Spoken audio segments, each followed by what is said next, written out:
سلامونه دوستانو. نن یو ډیره مهمه او تازه خبر لرو چې په امریکا کې د زرګونو کډوالو په ژوند مستقیم تاثیر لري. که تاسو یا ستاسو خپلوان د کډوالو په پروسه کې یاست، دا ویډیو حتما تر پای وګورئ او نورو دوستانو سره شریک کړئ. یونایټډ سټیټ فیډرال یو فدرالي قاضي محکمې هغه نوې پالیسي موقتي بند کړه چې له مخه یې حکومت غوښتل زرګونه کډوال ونیسي او تخفیف یې کړي. ولې دا پریکړه ودرول شو؟ قاضي وویل چې دا پالیسي ښایي د امریکا د قوانینو خلاف وي او د کډوالو او اساسي حقونه تر خپو لاندې کړي. مهمه ټکي د دې په باره کې چې د کډوال مخکې له دې امریکا ته د سختو پلټونو وروسته داخل شوي، ډیری لا هم د گرین کارت یا قانوني اسنادو په انتظار دي. حکومت غوښتل هغه کسان هم ونیسي چې یوازې د اسنادو پروسه یې ځنډېدلی دی. دا پریکړه د چا لپاره مهمه ده؟ راځئ دا وګورو. دا موضوع د هغو زرګونو کډوالو لپاره ډیره مهمه ده چې په قانوني ډول امریکا ته راغلي خو لا یې دایمي اسناد نه دی ترلاسه کړی او نیول کېدو له خطر سره مخ وو. موقتي پریکړه مهم وضاحت دا باید په یاد ولري. دا یو موقتي پریکړه ده یا ټمپورري بلاک، وروسته فیصله نه دی شوی. حکومت کولی شي دا موضوع بیا محکمې ته یوسي. دواړه نظرونه متوازن تحلیل. د پریکړې ملاتړ کوونکي وایي دا د کډوالو د حقونو ساتنه ده. خلک باید یوازې د کاغذي ځنډ له امله ونه نیول شي.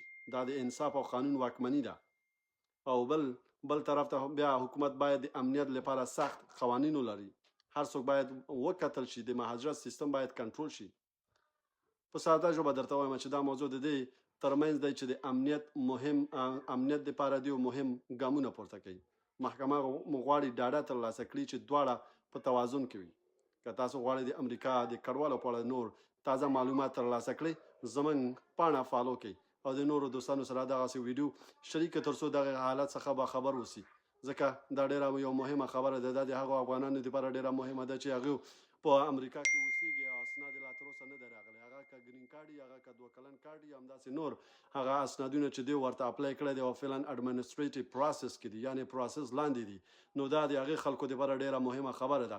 او کوشش وکړئ چې دغه ویډیو هغوی ته لاس په لاس کړئ تر څو هغوی په دغه خبر څخه باخبر اوسي. ځکه دا ډیره مهمه موضوع ده. د یو ټمپورري بلاک کړی دی. که چېرته تاسو اسنادونه لا تر اوسه نه دي تکمیل شوي، تاسو اسناد لا پروسس لاندې نه، نو کولی شئ چې خپله وکیلانو سره وغږئ، حقوقي وکیلانو سره وغږئ. دا فقط یو عامه پوهاوی ویډیو ده چې ما درته جوړ کړ. نو تاسو کولی شئ چې بیا حقوقي وکیلانو سره وګورئ، خپل کیس په اړه خپل کیس ورته تشریح کړئ. هغوی به درته دغه وکړي او کولی شي چې انکوایري وکړي. که چېرته ډېر وخت وته یا ډېر وخت ورباندې تېر شوی، کولی شي مستقیم د USCIS سره اړیکه ونیسي. همداسې که چېرته وکیل تاسو لرئ، حقوقي وکیلان تاسو لرئ، کولی شي چې هغې له لارې هغوی سره په تماس کې شي یا هغوی انکوایري ورته وکړي، هغوی ایمیل ورته وکړي تر څو هغوی باندې فشار راوړي چې ستاسو اسناد پروسس کړي. ځکه تاسو لپاره باید هاو نو ځواب باید راشي. ځکه تر اوسه ډېر وخت زیری انډیوالان زه هم پېژنم چې 1 کال 2 کاله تر اوسه د ګرین کارت په تمه دي چې تر اوسه ګرین کارټونه یې نه دي راغلي. نو هغې د خاطره دا یو ډېره مهمه او دغه موضوع ده چې باید دغه خبره نورو دوستان باید دغه باندې باخبر اوسي. بس په خدای مو سپارم وروره، ژوندی اوسئ او تر بله ویډیو پورې زه صدام حسین چې ستاسو په درون چوپړ کې حاضرېږم. په خدای مو سپارم. سلام علیکم.